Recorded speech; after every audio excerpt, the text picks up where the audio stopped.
It is the Shepherdess at Harmony Farms, and today we are making a DIY sheep chute handling system for our sheep.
Good morning, guys.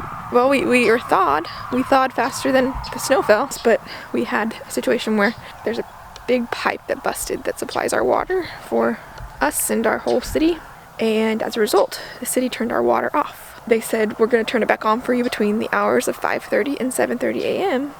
so you can refill and do whatever you need to, but here we are at 7 a.m. and it's not on. And I'm trying to water the animals and it's not working. So, which is fine. I mean, they have a pond. We can get them to water. It's just getting them to water.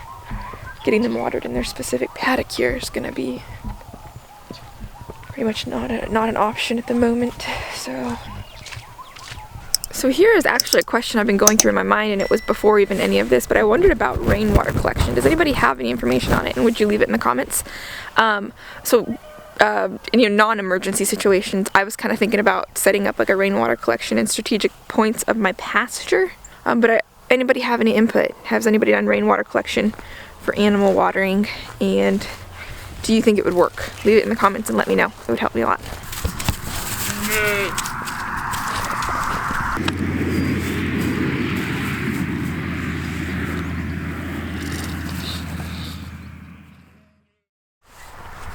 So what I went ahead and did was, there's like this little well in the pasture, and all the snow water just kind of melted into it. So I extended the lines of their paddock, which are probably about 40 or 50 gallons in this little well, and I think that's gonna work out for today.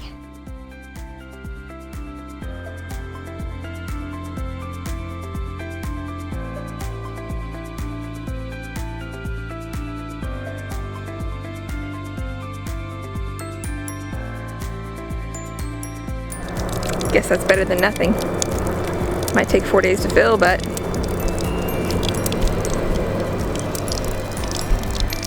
hey, what's going on over here, chicken lady? Catching some chickens. What are they? What? What are they? What are you doing with them?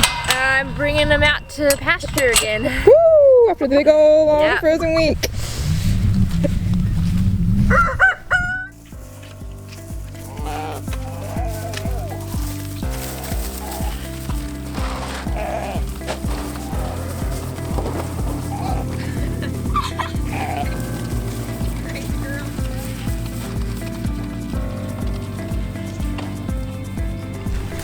After last weekend's near-death experience in the corral, I have taken a commenter's suggestion and we are upgraded to 2 troughs now. The ladies are much happier. They have plenty of space to eat, and I don't almost die every time I feed them.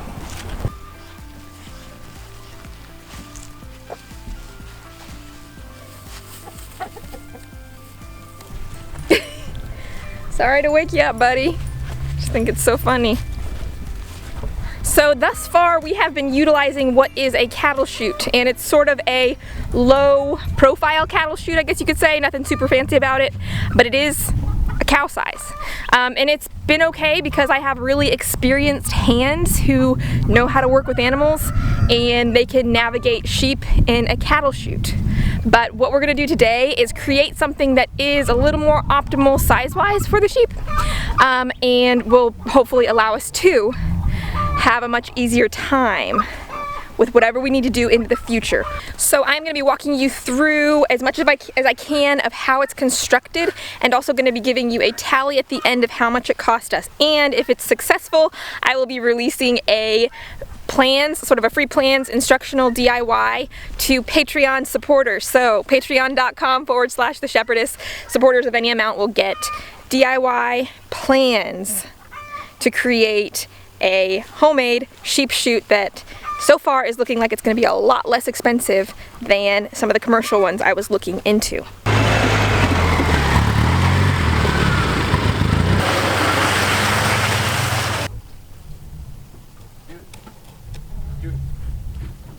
Well, let me think. They're going to be walking single file if I'm right. Well, he still needs to get in there. 22 inches would be right here. Yeah. So we couldn't go from straight to 22 inches. We'd have to fan out. We'd have to kind of just like a funnel. What? 4 feet, from 4 feet to 22 inches. So here's what I was thinking. I was thinking post here, or use this as a post. From here, post here, post here. Okay. Then post here. Okay. That'd be your doorway coming in. Okay. So you That would way funnel it'd them out of that. It'd be a curve. Oh, okay. Yeah. And then your doorway would be here. Yep. And then you'd go post and then kind of narrow down to 22 inches. So you'd be at 22 inches, probably about right here. I think that's a pretty good idea. Yeah. That's what I've seen from online. It'll be the end of the chute here. Come down maybe 48 feet. I think what we did, 50 feet roughly. And 50 feet roughly, and that way it gives us an opportunity to expand the chute if we need to. Just enough space at the end to where if we wanted to create another loop and back into the corral. Oh yeah, definitely. Yeah. And so that can be something we could tackle in the future. Right, I'm like right here. Right, that would be. I'm at 50 feet. Yeah, that sounds good to me. So I don't see why we'd need any longer than that. Yeah, I don't think so. So, just brainstorming here. Yep. You don't want any sharp edges. Right. So just a curve to where they'll come in and just naturally. Yeah, exactly. They won't get jammed in any corner, so they'll just naturally follow the curve into the chute right there. Right, and then.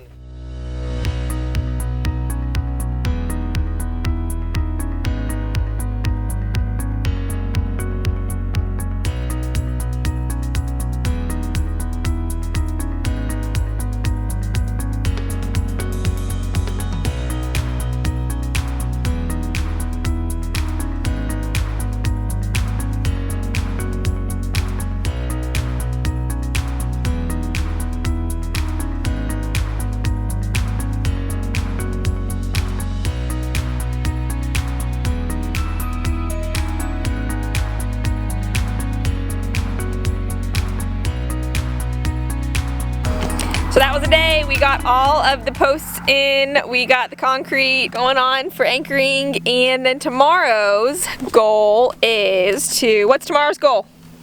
Fencing and gates. Fencing and gates. I am very excited about this. How long was this, about 3 hours? About.